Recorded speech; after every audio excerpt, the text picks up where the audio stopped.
Shalom teman-teman RGK. Waktu lalu kita sudah ngebahas soal miskin di hadapan Allah. Sekarang kita melanjutkan ucapan berbahagia kedua yang Tuhan Yesus khotbahkan kepada para murid dan orang banyak. Tuhan Yesus berkata, berbahagialah orang yang berduka cita karena mereka akan dihibur.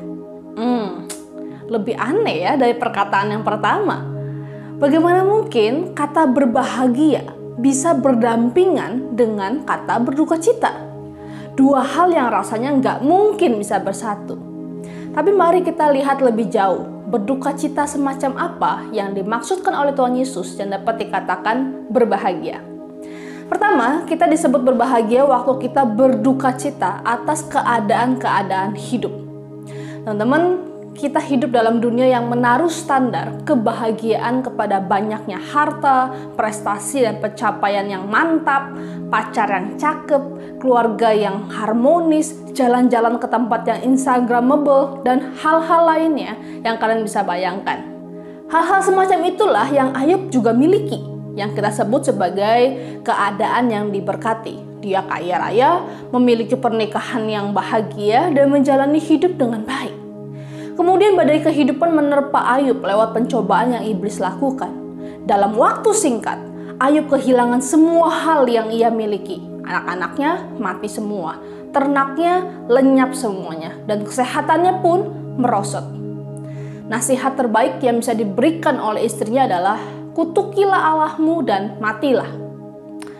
Mirisnya pikiran iblis mirip dengan apa yang kita pikirkan.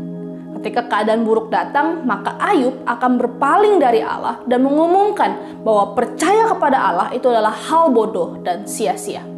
Betapa bingungnya iblis, Ayub ternyata mengalami Allah dengan cara yang sama sekali belum pernah ia alami sebelumnya. Ayub berkata, hanya dari kata orang saja aku mendengar tentang engkau, tetapi sekarang mataku memandang engkau. Teman-teman, inilah yang kita temukan di dalam penderitaan yang diizinkan oleh Tuhan. Waktu kita menderita, kita akan berduka cita. Waktu kita berduka cita, kita akan dihibur oleh Allah sumber penghiburan. Sayangnya, banyak dari kita yang memilih untuk menghindar dari penderitaan dan tidak mau berduka cita. Dengan cepat kita mengobati rasa sakit itu dengan belanja, makan, jalan-jalan, kerja sebanyaknya, main game sampai larut, nonton pornografi, dan lain halnya. Bukannya terhibur dan bahagia, kita malah semakin terperosok ke jurang kesepian yang dalam. Namun teman-teman, waktu kita datang kepada Allah, kita akan menemukan berkat di balik penderitaan yang kita alami. Seperti Ayub, di dalam kegelapan hidupnya, dia malah menemukan sang terang secara personal. Demikian juga dengan kita. Di dalam penderitaan yang Allah izinkan itulah kita dapat mengalami kehadiran Allah.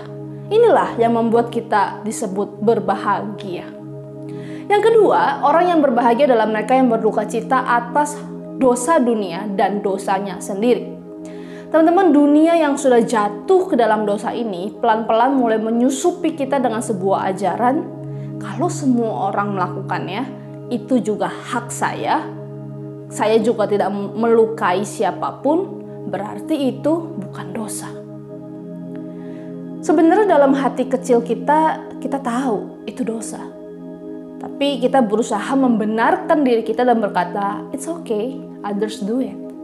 Sekitar 1600 tahun yang lalu, Bapak Gereja Agustinus menulis dalam bukunya Confession demikian.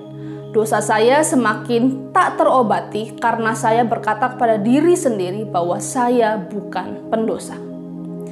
Teman-teman, waktu kita gagal menyadari kebobrokan dunia ini dan diri kita sebagai pendosa, maka kita tidak akan berduka cita. Dan tanpa duka cita, maka tidak akan ada pertobatan. Dan tanpa pertobatan, maka kita kehilangan berkat terbesar dari Allah, yaitu anugerah pengampunan dan kasih-Nya. Kita baru bisa memahami besarnya kasih Tuhan Yesus yang mati di atas kayu salib untuk menebus dunia ini dan hidup kita waktu kita berduka cita atas segala bentuk dosa. Inilah kebahagiaan yang kita terima. Ada sukacita dan damai sejahtera yang hanya bisa ditemukan ketika kita akhirnya melihat dosa dan mengizinkan mata kita mengalirkan air mata atasnya. Ada rasa sakit, waktu mengakui dosa. Tapi di sisi lain ada perasaan seperti dibasuh air yang segar di tengah hari yang terik. Tidak ada jalan menuju berkat itu tanpa kita terlebih dahulu berduka cita atas dosa-dosa kita. Selamat berduka cita bersama dengan teman-teman KTB-mu dan dihibur oleh Allah sumber segala penghiburan. Tuhan Yesus memberkati.